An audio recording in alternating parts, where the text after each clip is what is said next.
YouTube, how the hell are you? We got a 7-round NFL mock draft again for you guys. This one is covering the Indianapolis Colts, who hold the third pick in the upcoming draft. They have a pick in all 7 rounds, so that leaves them with 7 picks as of now.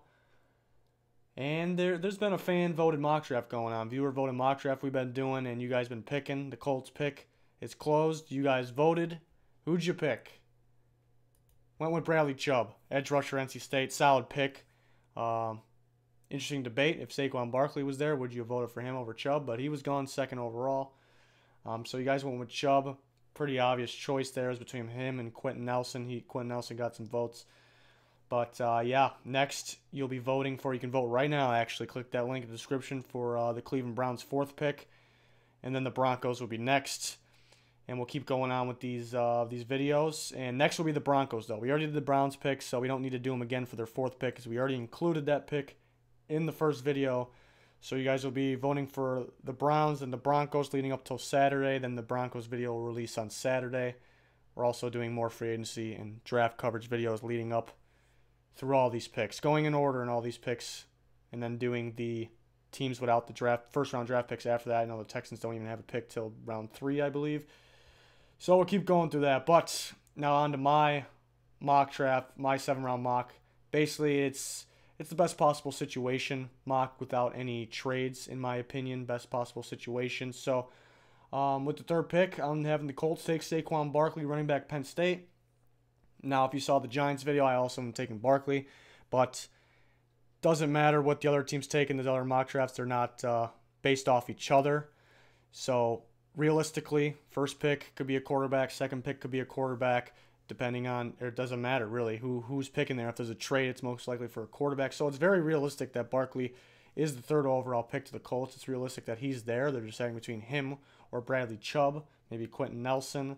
Maybe it's too early to take a guard. They need a tackle more, so that's realistic. But I'm going with Barkley. Now, you may have heard me say that there isn't really a huge difference, in my opinion, in running backs like Barkley or maybe Sony Michel, Darius Geis, Ronald Jones. So you may ask, why in this situation do you have Barkley going 3rd overall? Why are you not waiting to the 2nd round to get one of those running backs? Well, it's because the Colts are in a very interesting situation. Again, I said I'm not doing trades in these, but if I'm the Colts, I'm trading back. I think they need to trade back, but lineman is their biggest need.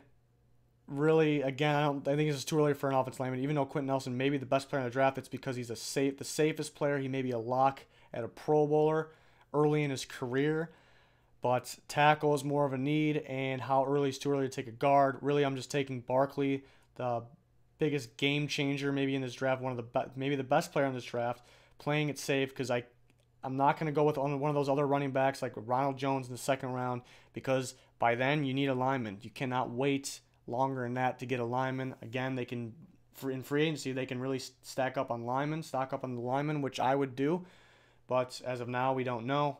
So I'm going Saquon Barkley 1st round, and then 2nd round, again, I'm looking for linemen here. Isaiah Wynn is there. He's a possible 1st round pick. I'm taking him. If he's there in a 2nd, definitely realistic. If he's there in a 2nd, he's a high riser as of lately, and really there's not a huge difference between 1st round lineman and 2nd round lineman, in my opinion.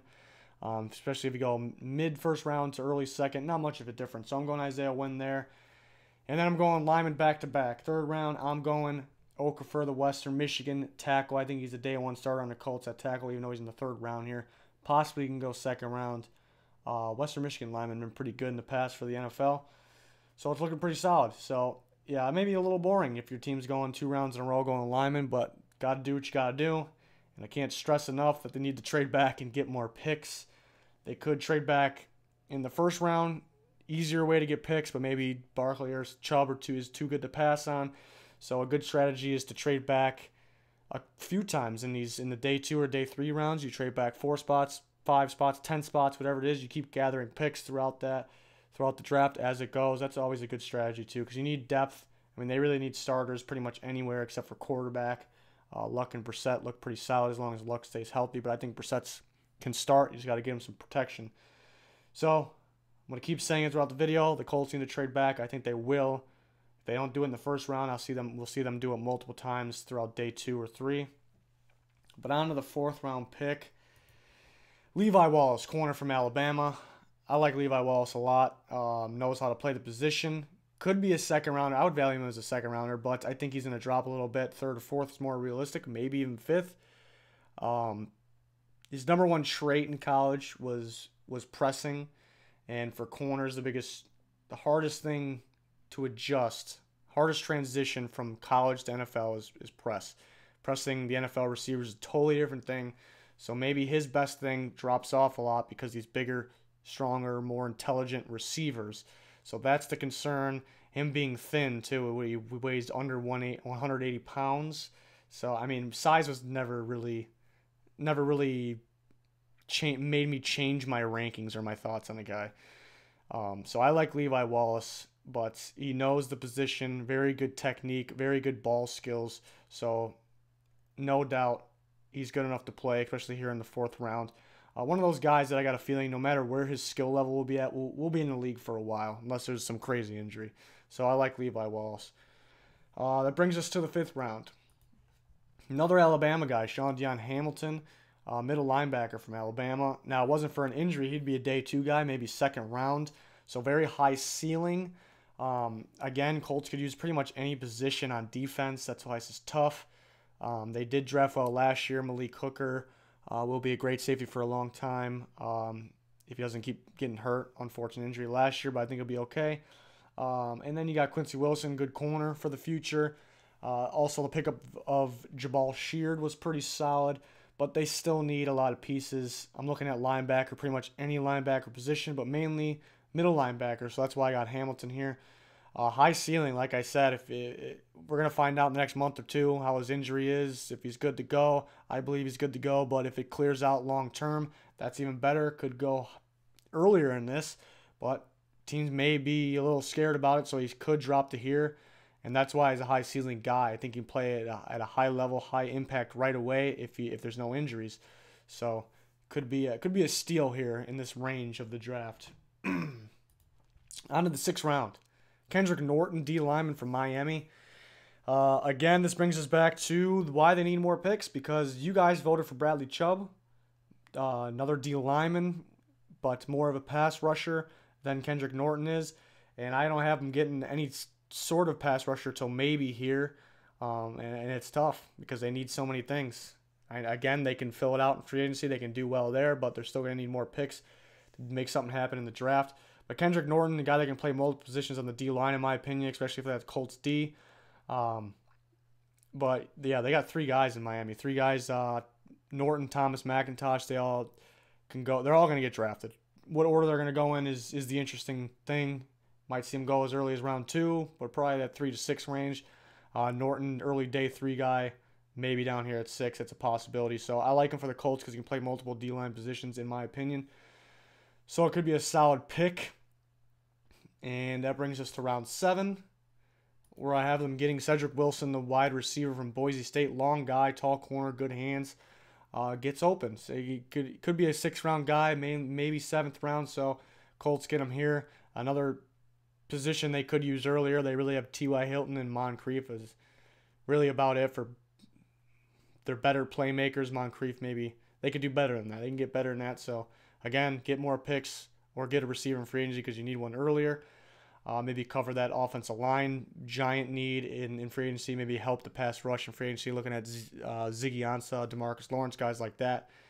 Maybe Ziggy don't fit the defense too much, but basically my point is they gotta do some good in free agency. They gotta gather more draft picks either way. But back to Cedric Wilson, yeah, more of that long receiver, downfield receiver. T.Y. Hilton pretty much does it all. Obviously a little shorter, but he does it all. Top receiver in the league.